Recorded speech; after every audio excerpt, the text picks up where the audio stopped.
Alright everyone, welcome back to another Star Wars Galaxy of Heroes video with Fat Phil. And in today's episode, I just want to talk about what I think is the biggest problem currently facing free-to-play and newer players, right? That there's obviously plenty of things that you could go on and on about that we need in this game, but what I actually envision as the biggest problem in the game right now for newer players and people who are free-to-play is the amount of character shards that we need to farm and the locations that a lot of these are located on, right? Gone are the days where characters are getting added into the Cantina store, Galactic War store, even the things like Guild Event store, right, where there were characters that were added down there. It just seems like we haven't got a character added to those stores in forever, and that instead everything is going into a hard node on either the fleet or regular energy, and every once in a while we're getting a Cantina farm.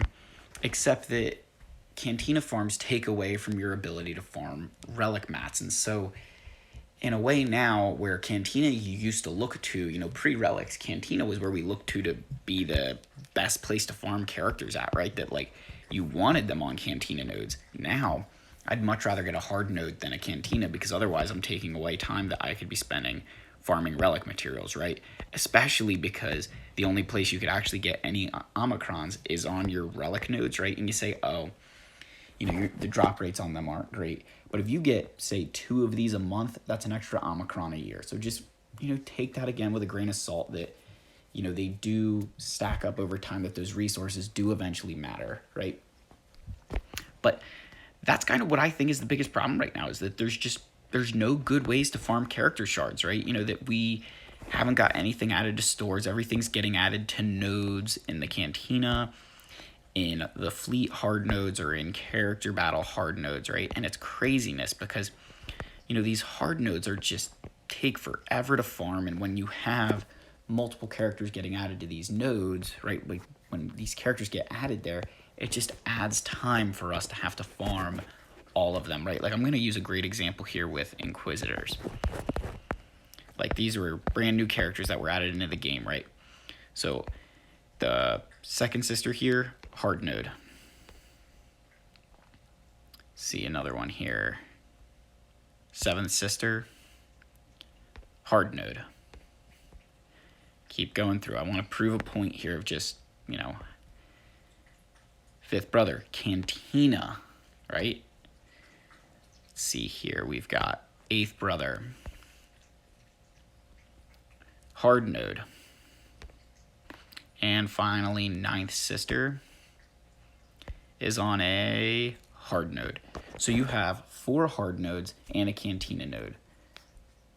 Well, 4 hard nodes, right? If you do each of these every single day, that's how much energy, right? I think there were 3 12 energy nodes, which is better than nothing, right? that's 180 energy a day.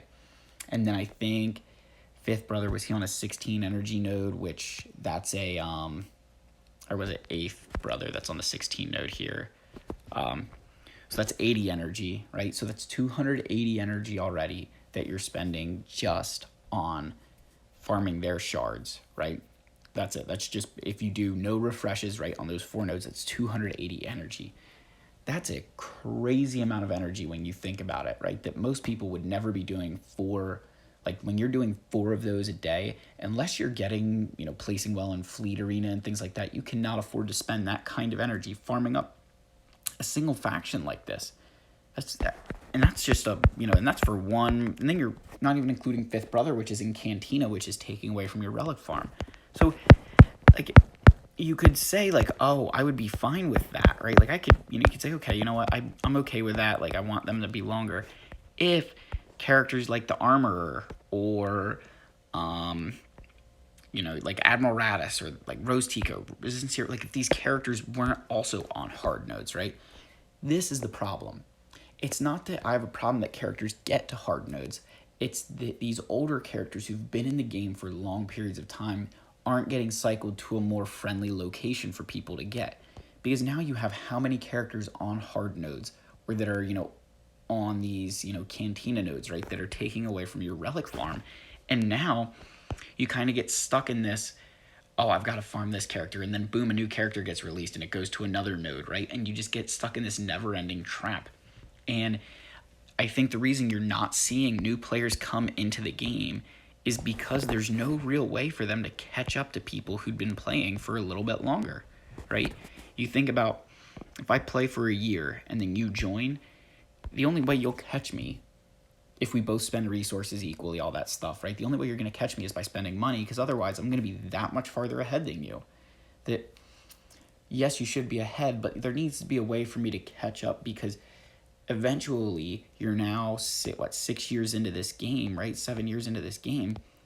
We're now at a point where it doesn't, there's no good way for you to obtain some of these characters without, spending resources that aren't there in the game to begin with, right? That going to two shards per drop was a great change, right? That was huge for this game. But now you're seeing where everybody's going into a hard node, instead of maybe updating somebody in the store, right? Like, you've got these, it's Conquest. If I go to, like, Galactic War Store, I mean, nothing has changed in this store in ages, right? And that needs, something needs to give. Add another row of characters, even if they rotate, right? Cantina store, same thing, right? Add another row of characters to rotate in here to say, hey, you know what? We're going to give you, the ability to farm additional characters, because we recognize that the amount of characters it takes to farm in the game is just absurd at this point, right? Like, at least Fleet Arena, we finally got Razor Crest added in here.